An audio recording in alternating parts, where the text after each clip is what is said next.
Hello, everybody. It's been a little while, but I am back. I never went anywhere. I just didn't have anything to say.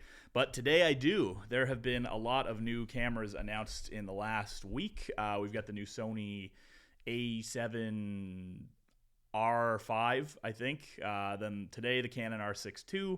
And obviously, the Fuji XT-5, which is the main focus of this video. And probably not going to make any friends here.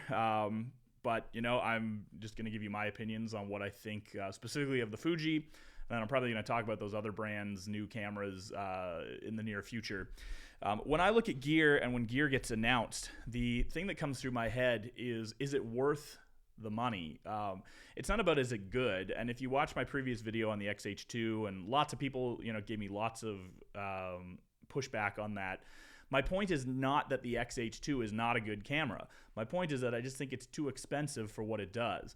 So the XT5 comes out today, and looking at all the release, looking at all the specs, I'm not sure where I land on the XT5, to be honest. I guess I was looking at the XT5 to think, is this going to be Fuji's camera to save some money? But ultimately, I don't think it is. Kind of break down what we have with it. So looking at the new features, I've made no bones, I'm not an XT ergonomics guy. If you love XT ergonomics and you want to be able to shoot wildlife, the XT5 is gonna be a great camera for you.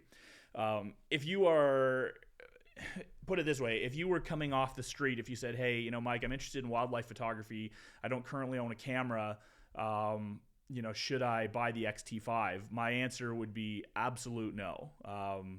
It doesn't bring enough to the table to outperform other options that you have available to you, especially from Canon right now. Everything, if you're looking for a quality APS-C body, then I think either the R10 or the R7, or if you're more interested in video, the Sony FX30 is really interesting, although of course it's not much of a stills camera. But the XT5, I think, for a wildlife kit will be for someone who's already heavily invested in Fuji and they're not interested in leaving Fuji and they want to be able to shoot wildlife effectively. If that's you, then yeah, I think the XT5 is going to do a great job.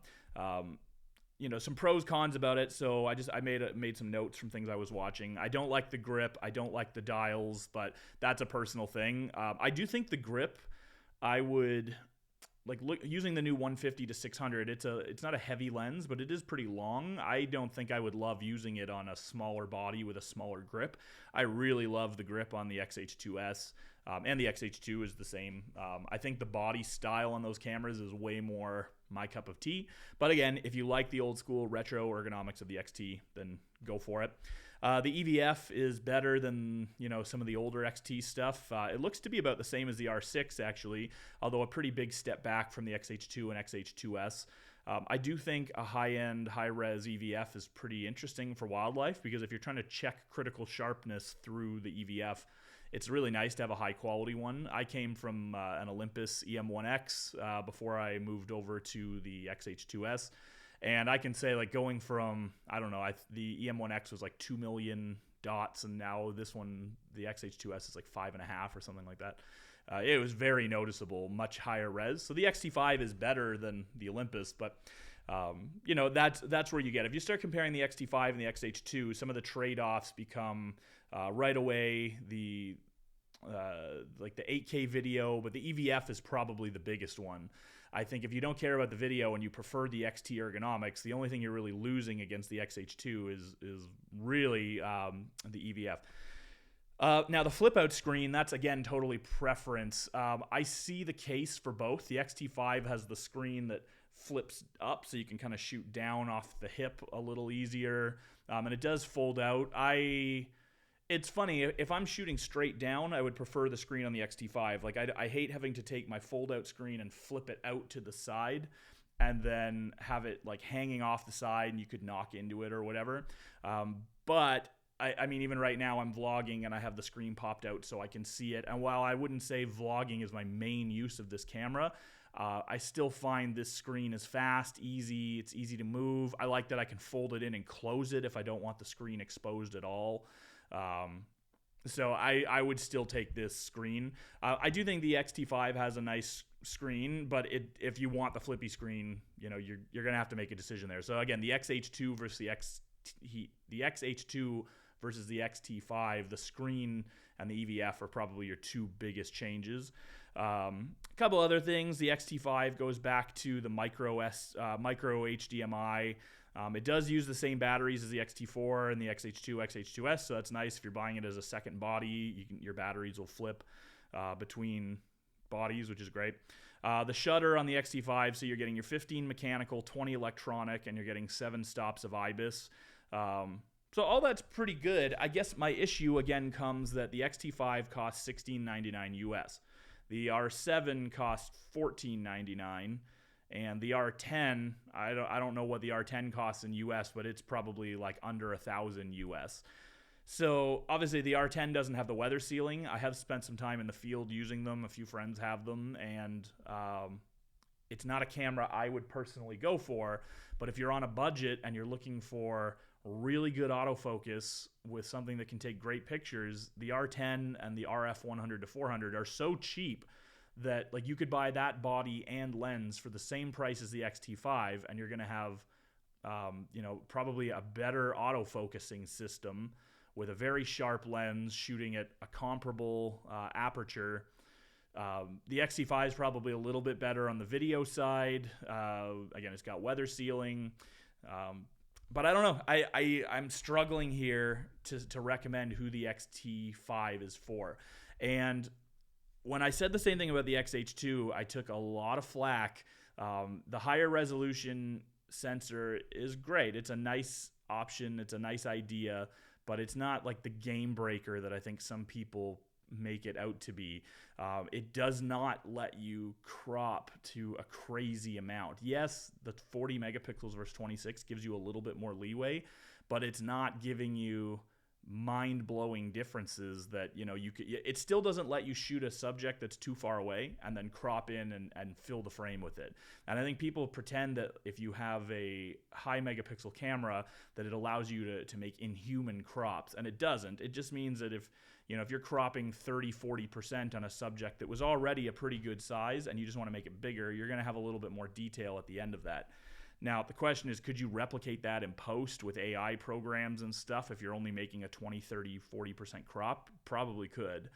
Even like Lightroom's Super Enhance would probably do a really good job on a mild crop on a photo that was already sharp. So I don't know. I don't think the XT5 is cheap enough. Like I said, if you love the XT5, if you love XT bodies and you're looking to get it, then great. I mean, it's going to have awesome autofocus. It's going to be a high-performing, good camera. But if you were coming in blind saying, what should you buy? That's why, every time I pick up my XH2S, it makes me smile because it's so powerful and it does so many unique things. Even comparing, and I'm going to have another video on this soon, but comparing the XH2S to the new R6 II, they're different cameras, but again, at the same price, I would gladly take the XH2S every day because it's way more versatile, way faster buffering, better card selection. They both shoot 40 frames per second electronic, but the XH2S is going to have better rolling shutter, way better video options. So for me, if I'm going to spend, that amount of money on a camera, I want a camera that can do everything that I put at it. Whereas like the R6 II is an expensive camera that, has a bigger sensor, probably can take slightly better image quality results than the XH2S. But I think, if I just want to take really good still photos, then why not just buy like an R6 Mark I used or something like that? Like the new features to me don't justify the price, and I think I feel the same way about the XT5. I think it's I think it's the same price as the XT4 when it came out. So again, if you like XT cameras, knock yourself out. The XT5 looks like it's going to be a great successor to the XT4, and you do at what $16.99 US, you are saving $800 off the price of the XH2S. But the XH2S is so much better and does so much more that you have to start asking yourself like where it's worth it. The other trouble I guess I have with the XT5 is $16.99 US versus $19.99 for the XH2. I already think the XH2 is in a weird price point when the S exists for $500 more. But if I were in that decision and I, $300 to get a way better EVF and the 8K video and maybe you like the screen, you might find that $300 to just go up to the XH2 is worth it to you. Again, this is for someone who doesn't care about the ergonomics. So I think, long story short, the XT5 will produce great wildlife photos, but if all you care about is great wildlife photos, you can do that for way cheaper with some of the stuff Canon has right now. Or again, if really crazy image quality is what you're after, I would even say go to Nikon and get one of their awesome primes, the 500 5.6 or something on a Z6 II, and you're going to get way better noise performance. Your autofocus will lose off, but you're going to get a better lens, lighter kit, way better low light performance.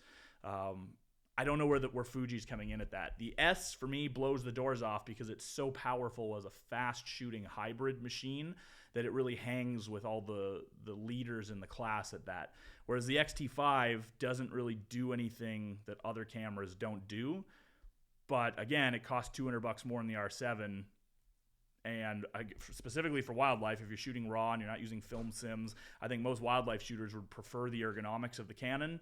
That's clearly why it's not been Fuji's forte. So just some of my first thoughts. It will do the job, but it's not what I would pick if you are just getting into this. If you're already shooting Fuji and you're thinking that's the way I'm going to go, then sure. But even then, I would say if you're already shooting Fuji and you want to get into wildlife, now you're probably talking about having to buy a lens as well. So again, I would say why not just buy the R10 and the RF 1-400 and save a bunch of money, and then keep your Fuji for everything else. Like, you can have two different kits. If you already shoot Fuji and you're shooting like an XT2 or an XT3 and you have the 100-400 or the 70-300 and you're already shooting some wildlife, but you want a new upgrade in the XT series with like really good autofocus, then I think that's where the XT5 starts to make sense. But if you don't own a wildlife lens and you don't shoot wildlife currently and you're looking at getting into it, the XT5 I don't think is the solution. So hope that's helpful. I'm going to have more commentary. I think the new Sony's cool, but probably too expensive. I think the R6 looks nice, but too expensive. It's a weird world for gear, and I'm going to give you my thoughts on it. So talk to you later.